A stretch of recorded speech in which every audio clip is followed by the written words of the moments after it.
একদিন বিশ্বনবী সাহাবীদের সাথে এক মজলিসে উপস্থিত ছিলেন। এমন সময় সেইখানে এক গ্রাম্য বেদুইন ব্যক্তি উপস্থিত হলো। তার হাতে শিকার করা একটি গুইসাপ ছিল। তখন সেই বেদুইন ব্যক্তিটি নবী করিম সাল্লাল্লাহু আলাইহি ওয়াসাল্লামের দিকে ইশারা করে সাহাবায়ে একরামদেরকে বলল, তিনি কে? সাহাবায়ে একরাম উত্তর দিলেন, তিনি হলেন আল্লাহর নবী হযরত মুহাম্মদ সাল্লাল্লাহু আলাইহি ওয়াসাল্লাম। তিনি হলেন জিন ও ইনসানের নবী। ইনিই হলেন তামাম বিশ্বজাহানের নবী। অতঃপর সেই বেদুইন গ্রাম্য ব্যক্তি বলল, আমি লাত ও উজ্জার কসম করে বলছি, আমি তাকে নবী বলে স্বীকার করি না। তবে আমার হাতে যে শিকার করা গুইসাপটি রয়েছে, এই সাপটি যদি জীবিত হয়ে তার নবুয়তের ব্যাপারে সাক্ষী দিতে পারে, তবে আমি তাকে নির্দ্বিধায় নবী বলে মেনে নেব। হে মুহাম্মদ, যতক্ষণ পর্যন্ত এই গুইসাপ আপনার উপর ঈমান না আনবে, ততক্ষণ পর্যন্ত আমি আপনার উপর ঈমান আনব না। ইহুদি ব্যক্তির এই কথা শুনে হযরত মুহাম্মদ সাল্লাল্লাহু আলাইহি ওয়াসাল্লাম বললেন, হে বেদুইন, তুমি সত্যি করে বলো তো, এই গুইসাপটি যদি তোমার কথা মতো আমার উপরে ঈমান আনে, আমার নবুয়তের ব্যাপারে সাক্ষী দেয়, তাহলে কি তুমি আমার উপর ঈমান আনবে? তখন বেদুইন ব্যক্তি জবাব দিল, যদি সত্যি এটা হয়, তবে আমি নির্দ্বিধায় তোমাকে নবী বলে মেনে নেব এবং তোমার প্রতি ঈমান আনব। তখন আল্লাহর নবী হযরত মুহাম্মদ সাল্লাল্লাহু আলাইহি ওয়াসাল্লাম বেদুইন লোকটিকে বললেন, তুমি তোমার গুইসাপটি ছেড়ে দাও। রাসূলে পাক সাল্লাল্লাহু আলাইহি ওয়াসাল্লামের আদেশ মতো সেই বেদুইন ব্যক্তি তার হাত থেকে গুইসাপটি ছেড়ে দিল।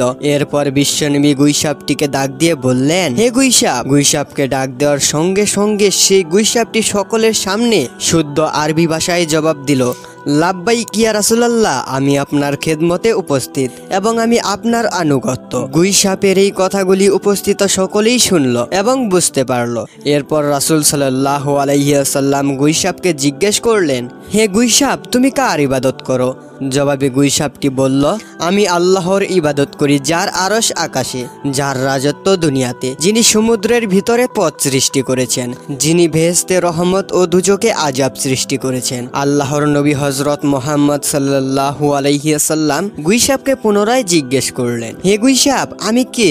তখন গুইসাপ জবাব দিল, আপনি আল্লাহর রাসূল, আপনি আখিরি নবী। যে ব্যক্তি আপনার সততা স্বীকার করবে এবং আপনার উপর ঈমান আনবে, সে সফলকামী হবে, আর যেই ব্যক্তি আপনাকে মিথ্যা প্রতিপন্ন করবে, সে ব্যর্থ হবে। অতঃপর হযরত মুহাম্মদ সাল্লাল্লাহু আলাইহি ওয়াসাল্লাম সেই বেদুইন গ্রাম্য ব্যক্তিকে লক্ষ্য করে বললেন, হে বেদুইন, এখন কি তোমার মনে আমি আল্লাহর রাসূল হওয়ার ব্যাপারে আর কোনো সন্দেহ আছে? তখন বেদুইন ব্যক্তিটি বলল, ইয়া রাসূলুল্লাহ, ইয়া হাবিবাল্লাহ, যার নবুয়তের ব্যাপারে একটি গুইসাপ সাক্ষ্য দেয়, তার নবুয়তের ব্যাপারে সন্দেহ করার আমি কে? হে আল্লাহর হাবিব, আপনি আমাকে কালেমা পড়িয়ে মুসলমান বানিয়ে দিন এবং আপনার চরণ তলে খেদমত করার সুযোগ দান করুন। তখন সেই বেদুইন ব্যক্তি রাসূল আকরাম সাল্লাল্লাহু আলাইহি ওয়াসাল্লামের হাতে হাত রেখে কালেমা পড়ে মুসলমান হয়ে গেল। সুবহানাল্লাহ। একবার আবু জাহেল, ওয়ালিদ ইবনে মুগিরা এবং আস ইবনে ওয়াইল প্রমুখ কাফেররা রাসূল আকরাম সাল্লাল্লাহু আলাইহি ওয়াসাল্লামের কাছে এসে বলল, হে মুহাম্মদ, এই যে আকাশে চাঁদটা দেখা যাচ্ছে, তুমি যদি এই চাঁদটাকে দ্বিখণ্ডিত করে দেখাতে পারো, তাহলে আমরা তোমার উপর ঈমান এনে ইসলাম ধর্ম গ্রহণ করব। তখন রাসূল আকরাম সাল্লাল্লাহু আলাইহি ওয়াসাল্লাম তাদেরকে বললেন, আমি যদি সত্যিই এই আকাশের চাঁদটাকে দ্বিখণ্ডিত করে দেখাতে পারি, তাহলে কি তোমরা আমার ওপর ঈমান আনবে এবং আল্লাহকে আল্লাহ বলে স্বীকার করবে? তখন তারা বলল, আগে আমাকে চাঁদটি দ্বিখণ্ডিত করে দেখাও। সত্যিই আমরা তোমাকে কথা দিচ্ছি, যদি তুমি এই কাজটা করে দেখাতে পারো, তাহলে তোমার উপর নিশ্চিতভাবে ঈমান আনব এবং তোমার আল্লাহকে আল্লাহ বলে স্বীকার করব আর তোমাকে নবী বলে স্বীকার করব। তখন নবী করিম সাল্লাল্লাহু আলাইহি ওয়াসাল্লাম আল্লাহ রাব্বুল আলামিনের দরবারে দোয়া করলেন, হে আল্লাহ, আপনি এই আকাশের চাঁদটিকে দ্বিখণ্ডিত করে দিন। তখন রব্বুল আলামিন রাসূল আকরাম সাল্লাল্লাহু আলাইহি ওয়াসাল্লামের দোয়া কবুল করলেন। দোয়া করার পর বিশ্বনবী চাঁদের দিকে নিজের আঙ্গুলের ইশারা করলেন, আর সাথে সাথেই আকাশের চাঁদ দ্বিখণ্ডিত হয়ে গেল। চাঁদের দুই খণ্ড পরস্পর থেকে এত দূরে সরে গিয়েছিল যে তার মধ্যভাগে হেরা পর্বত দেখা যাচ্ছিল এবং চাঁদের দ্বিখণ্ডিত হয়ে যাওয়ার ব্যাপারটি কাফেররা ভালোভাবেই দেখতে পাচ্ছিল। এবার আল্লাহর নবী হযরত মুহাম্মদ সাল্লাল্লাহু আলাইহি ওয়াসাল্লাম প্রত্যেক কাফেরদের নাম ধরে ধরে বলতে লাগলেন, হে আবু জাহেল, তুমি সাক্ষী থাকো। হে ওয়ালিদ ইবনে মুগিরা, তুমিও সাক্ষী থাকো। হে আস ইবনে ওয়াইল, তুমি সাক্ষ্য থাকো, আমি তোমাদের কথা মতো আকাশের চাঁদকে দ্বিখণ্ডিত করে দেখিয়েছি এবং তোমরা তোমাদের ওয়াদা মতো আল্লাহকে ইলাহা বলে স্বীকার করো এবং আমাকে নবী বলে স্বীকার করে নাও। তখন কাফেররা হাসতে হাসতে বলতে লাগলো, ওহে মোহাম্মদ, এতদিন তো আমরা জানতাম তুমি এই পৃথিবীর বিভিন্ন জিনিসের উপর জাদু করার ক্ষমতা রাখো, কিন্তু আজকে তো দেখছি তুমি আকাশের চাঁদের উপরও জাদু করার ক্ষমতা রাখো।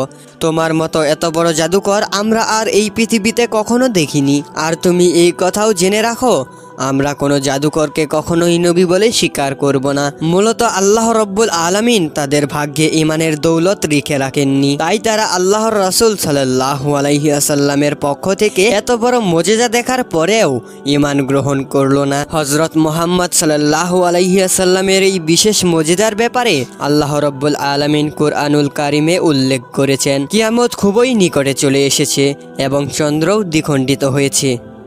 একদা রাসূল আকরাম সাল্লাল্লাহু আলাইহি ওয়াসাল্লাম উসমান রাদিয়াল্লাহু তাআলা আনহুকে নিয়ে কোথাও সফরে যাচ্ছিলেন। প্রতিমধ্যে হযরত মুহাম্মদ সাল্লাল্লাহু আলাইহি ওয়াসাল্লাম উসমান রাদিয়াল্লাহু তাআলা আনহুকে বললেন, হে উসমান, তুমি খুঁজে দেখো ইস্তেনজারের জন্য কোথাও জায়গা খুঁজে পাওয়া যায় কিনা। নবী করিম সাল্লাল্লাহু আলাইহি ওয়াসাল্লামের মুখে এই নির্দেশ শুনে ওসমান রাদিয়াল্লাহু তাআলা আনহু ইস্তেনজার করার জন্য জায়গা খুঁজতে লাগলেন, কিন্তু খোলা মরুভূমিতে তিনি কোনো জায়গাই খুঁজে পেলেন না। অতঃপর তিনি রাসূল আকরাম সাল্লাল্লাহু আলাইহি ওয়াসাল্লামের কাছে এসে আরজ করলেন, ইয়া রাসূলুল্লাহ, এই ময়দানে আড়াল হওয়ার জন্য তো কোনো জায়গা নেই। তখন আল্লাহর রাসূল বিশ্বনবী বললেন, তবে দেখো আশেপাশে বৃক্ষ বা পাথর আছে কিনা। তখন উসমান রাদিয়াল্লাহু তাআলা আনহু বললেন, হে আল্লাহর নবী, আশেপাশে তো কিছু বৃক্ষ পাথর আছে বটেই। তখন আল্লাহর নবী সাল্লাল্লাহু আলাইহি ওয়াসাল্লাম বললেন, তুমি বৃক্ষ এবং পাথরগুলিকে গিয়ে বলো, আল্লাহর নবী তোমাদেরকে নির্দেশ দিয়েছেন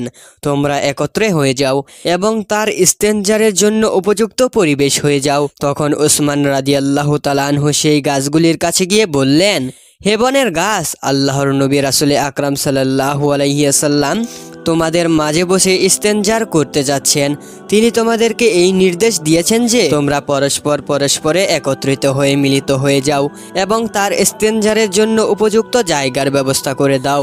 বিশ্বনবীর এই নির্দেশ শোনা মাত্র গাছগুলো পরস্পরের কাছাকাছি হয়ে মিলিত হয়ে গেল।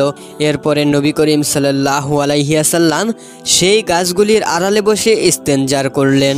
ইস্তেনজার করার পর রাসূল আকরাম সাল্লাল্লাহু আলাইহি ওয়াসাল্লাম ফিরে এসে উসমান রাদিয়াল্লাহু তাআলা আনহুকে বললেন, হে উসমান, তুমি গাছগুলির কাছে গিয়ে বলো তারা যেন পরস্পরের থেকে বিচ্ছিন্ন হয়ে যায় এবং তাদের জায়গা মতো চলে যায়। অতঃপর উসমান রাদিয়াল্লাহু তাআলা আনহু আবার গাছগুলির কাছে গিয়ে বললেন, হে বৃক্ষদল, আল্লাহর নবী তোমাদেরকে আবার নিজের জায়গায় যাওয়ার নির্দেশ দিয়েছেন। রাসূল আকরাম সাল্লাল্লাহু আলাইহি ওয়াসাল্লাম এর এই নির্দেশ পাওয়া মাত্র বৃক্ষদল যে যার জায়গায় আবার ফিরে গেল।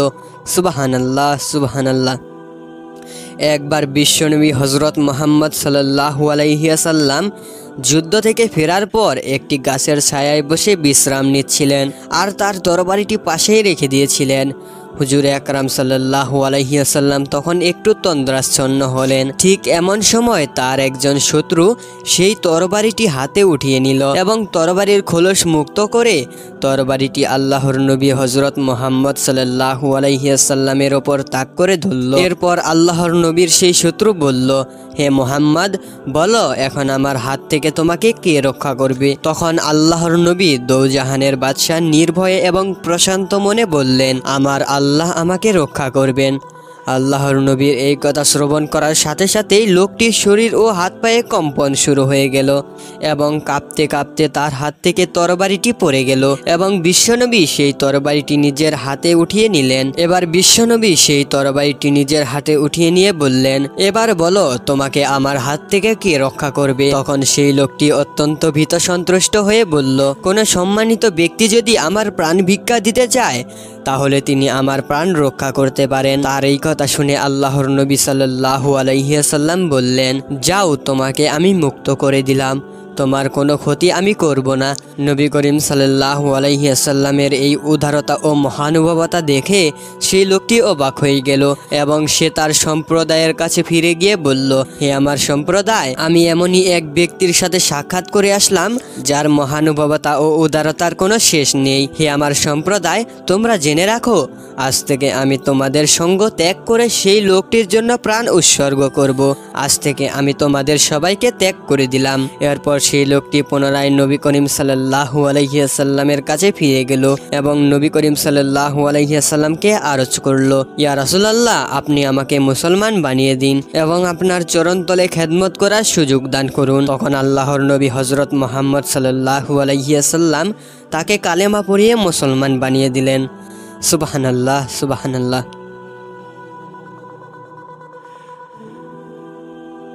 হযরত আবু সালেহ মুসা রহমাতুল্লাহি আলাইহির সতীত্ব ও প্রিয় স্ত্রী উম্মে ফায়ের খাতেমাকে নিয়ে জীবনযাপন করতে লাগলেন। তাদের ছোট্ট এই সংসারে খুবই শান্তি বিরাজ ছিল। হযরত আবু সালেহ মুসা রহমাতুল্লাহি আলাইহি কৃষি কাজ করতেন এবং পশুপালন করতেন।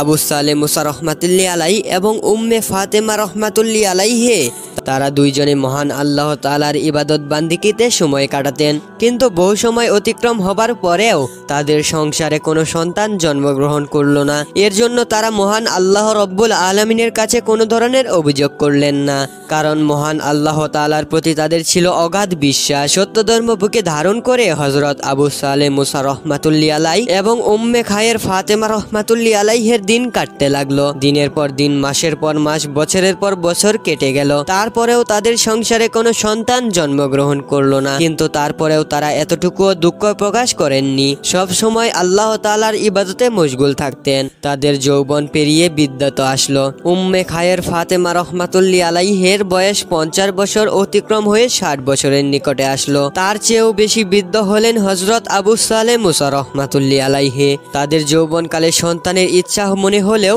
বৃদ্ধ বয়সে সেই ইচ্ছা আর নেই। আর এদিক দিয়ে বিবি উম্মে খায়ের ফাতেমা রহমাতুল্লাহি আলাইহির যে বয়স হয়েছে তাতে সন্তান জন্মগ্রহণ করার সম্ভাবনা আর নেই। কিন্তু মহান আল্লাহ তাআলার কুদরত অন্যরকম। তিনি হলেন সর্বজ্ঞানী, তার রহমতের কোনো শেষ নেই। বসন্তের আগমনের সঙ্গে সঙ্গে হযরত সাইয়েদা উম্মে খায়ের ফাতেমা রহমাতুল্লাহি আলাইহি গর্ভধারণ করলেন। সুলতানুল আউলিয়া গাউসুল আজম বড়পীর আব্দুল কাদের জিলানী রহমাতুল্লাহি আলাইহির পিতা আবু সালেহ মুসা রহমাতুল্লাহি আলাইহির এবং উম্মে খায়ের ফাতেমা রহমাতুল্লাহি আলাইহি মহান আল্লাহ তাআলার দরবারে শুকরিয়া আদায় করলেন। তাদের জীবন চলমান গতি ধারায় নতুন আনন্দ, নতুন প্রেরণার দোলায় আনন্দিত হতে লাগলো। কে যেন তাদের চুপি চুপি বলে গেল, হে পুণ্যবান চরিত্রের অধিকারী দাম্পত্যি, মহান আল্লাহ তাআলার পক্ষ থেকে দান করা অমূল্য রত্ন তোমার গৃহে আগমন করবে, যার মধুর স্পর্শে এই বিশ্বচারের সর্বনিয়ন্ত্রণা আল্লাহর সূত্রে নতুন ভাবে পরিচিত হবে।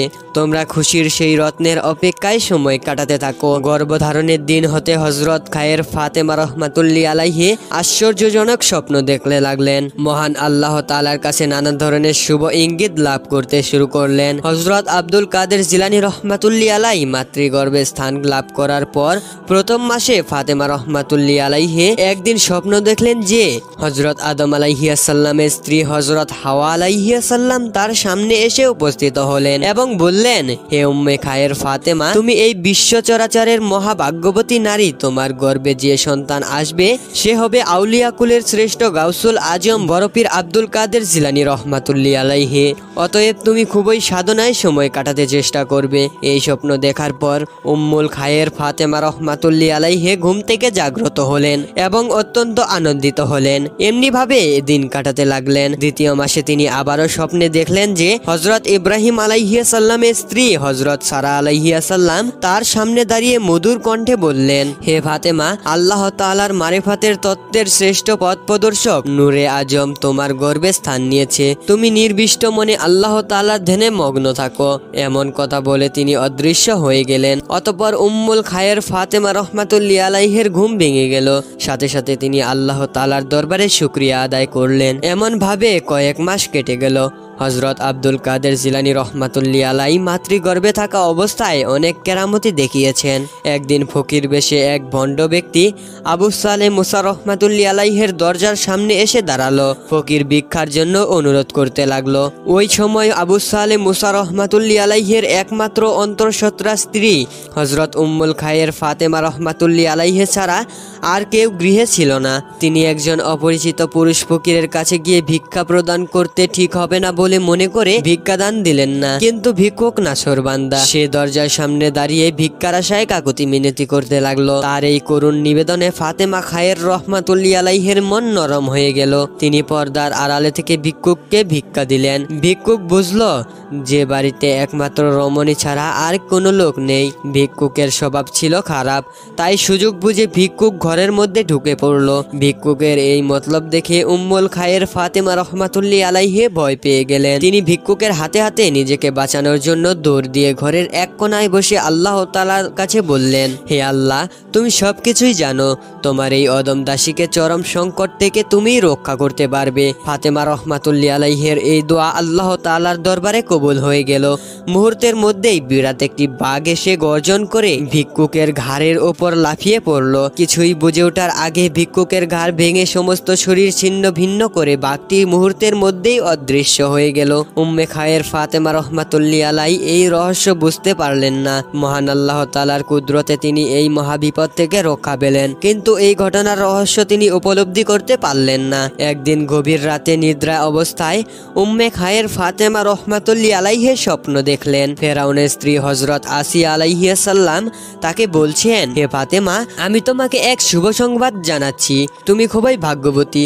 তোমার পবিত্র গর্ভে যিনি আগমন করছেন তিনি আউলিয়া কুলের শ্রেষ্ঠ সন্তান। দুনিয়াতে তার উপাধি হবে রওশন জমির। অতএব তুমি অতিশয় শুভক্ষণের অপেক্ষা করো। এই কথা বলে তিনি অদৃশ্য হয়ে গেলেন। অতঃপর উম্মুল খায়ের ফাতেমা রহমাতুল্লাহ আলাইহির ঘুম ভেঙে গেল এবং তার আর বুঝতে বাকি রইল না যে তিনি এক মহত্ব গর্ভ ধারণ করেছেন। এমনি ভাবে উম্মে খায়ের ফাতেমা রহমাতুল্লাহ আলাইহি একের পর এক স্বপ্ন দেখলেন। উম্মুল খায়ের ফাতেমা রহমাতুল্লাহ আলাইহি পবিত্র কুরআন মাজিদে 18 পারা পর্যন্ত মুখস্থ করেছিলেন। গর্ভধারণ অবস্থায় 18 পারা কুরআন তিনি অধিকাংশ সময়ই পাঠ করতেন। মায়ের গর্ভে থেকে বরফির আব্দুল কাদের জিলানী রহমাতুল্লাহ আলাইহির জাগ্রত আত্মা সেই পবিত্র বাণী শুনতেন। ফলে মায়ের গর্ভে থেকেই তিনি 18 পারা কুরআন মুখস্থ করেছিলেন। উম্মুল খায়ের হযরত ফাতেমা রহমাতুল্লাহ আলাইহির গর্ভাবস্থার দিন ঘনিয়ে আসলো। এমন করতে করতে তিনি নবম মাসে পা রাখলেন। এই মাসের 1 হতে উম্মুল খায়ের হযরত ফাতেমা রহমাতুল্লাহ আলাইহি স্বপ্নে দেখলেন যে বিশ্বনবী হযরত মুহাম্মদ সাল্লাল্লাহু আলাইহি ওয়াসাল্লাম এর প্রথম স্ত্রী খাদিজাতুল কুবরা রাদিয়াল্লাহু তাআলা আনহু তাকে বলছেন, হে উম্মুল খায়ের ফাতেমা, অল্প কিছুদিনের মাঝেই গর্ভ হতে যিনি দুনিয়াতে আগমন করবেন তিনি আউলিয়া কুলের শিরোমণি উম্মতে মুহাম্মদ সাল্লাল্লাহু আলাইহি ওয়াসাল্লামের মধ্যে শ্রেষ্ঠ ব্যক্তি। হে ভাগ্যবতী নারী, সেই পরম শুভ সময় প্রায় ঘনিয়ে এসেছে। অতএব তুমি সাবধানভাবে চলাফেরা করবে। তোমার এই সন্তানের ওসিলায় মুসলিম পৃথিবীতে প্রবাহিত হবে আনন্দের বন্যা। সারা দুনিয়ায় প্রত্যেক ঘরে আনন্দের স্রোত প্রবাহিত হবে। দিন ইমানের নতুন আলোতে এই বিশ্বজগৎ অন্ধকার হতে আলোর দিকে অগ্রসর হবে। উক্ত কথা বলে হযরত খাদিজাতুল কুবরা রাদিয়াল্লাহু তাআলা আনহু অদৃশ্য হয়ে গেলেন। সঙ্গে সঙ্গে উম্মুল খায়ের ফাতেমা রহমাতুল্লাহ আলাইহির ঘুম ভেঙে গেল। তিনি ঘুম থেকে জাগ্রত হয়ে মহান আল্লাহ তাআলার দরবারে শুকরিয়া আদায় করলেন। গর্ভধারণের বয়স 10 মাস পূর্ণ হয়ে গেল। তখন তার হৃদয় আনন্দের বন্যা বইতে লাগলো। সন্তান জন্ম লাভ করার আর বেশি সময় বাকি নেই। মায়ের গর্ভে সন্তান নাড়াচাড়া করে তাকে বুঝিয়ে দিচ্ছে যে অতি তাড়াতাড়ি সে পৃথিবীর আলো বাতাস দর্শন করবেন। পুণ্যবতী রমণী খুবই সাবধানে চলাফেরা করতে লাগলেন। মহান আল্লাহ তাআলার আদেশে সময় ঘনিয়ে এলো। 471 হিজরি সাল 29 শাবান। ওই দিন রমজানের চাঁদ দেখার কথা, কিন্তু পশ্চিম আকাশে কালো মেঘের কারণে চাঁদ দেখা যায় না। জিলান নগরে অগণিত উৎসাহী জনতা রমজানের চাঁদ দেখার ব্যর্থ চেষ্টায় নিজ নিজ ঘরে ফিরে গেলেন। সমস্ত রাত মুষলধারে বৃষ্টি হলো। এই অনাকাঙ্ক্ষিত বৃষ্টি দেখে সকলেই বিস্ময়ে অভিভূত হয়ে গেলেন। রাত্রির দ্বিতীয় অংশ অতিক্রম করে তৃতীয় অংশের পদার্পণ করলো। ঝড় বৃষ্টির মাত্রা বেড়েই চলছে, চারিদিকে বিপন্ন মানুষের করুণ সুর ভেসে আসছে। সাইয়েদ আবু সালে মুসা রহমাতুল্লাহ আলাই ঘরে স্ত্রী উম্মে খায়ের ফাতেমা রহমাতুল্লাহ আলাইহের প্রসব ব্যথা আরম্ভ হলো। সাইয়েদ আবু সালে মুসা রহমাতুল্লাহ আলাইহে এই বিপদের মুহূর্তে প্রতিবেশীর কাছে সাহায্যের আশায় চেষ্টা করে বিফল হলেন। সেই সময় একদল রমণী তার গৃহে আগমন করলেন।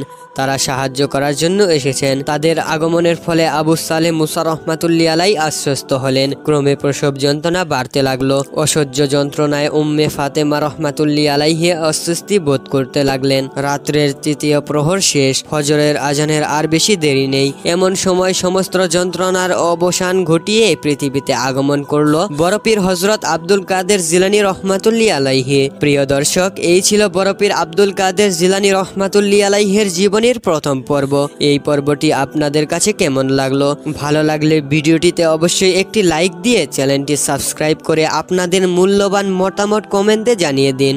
সেই সাথে আপনারা যদি বড়পীর আব্দুল কাদের জিলানী রহমাতুল্লাহ আলাইহের জীবনীর দ্বিতীয় পর্ব দেখতে চান তাহলে অবশ্যই কমেন্টে বলুন। ভালো লাগলে সাবস্ক্রাইব করবেন। পরবর্তীতে আরেকটি নতুন ভিডিও নিয়ে আপনাদের মাঝে হাজির হব। ততক্ষণে আল্লাহ হাফেজ। আসসালামু আলাইকুম ওয়া রাহমাতুল্লাহি ওয়া বারাকাতুহু।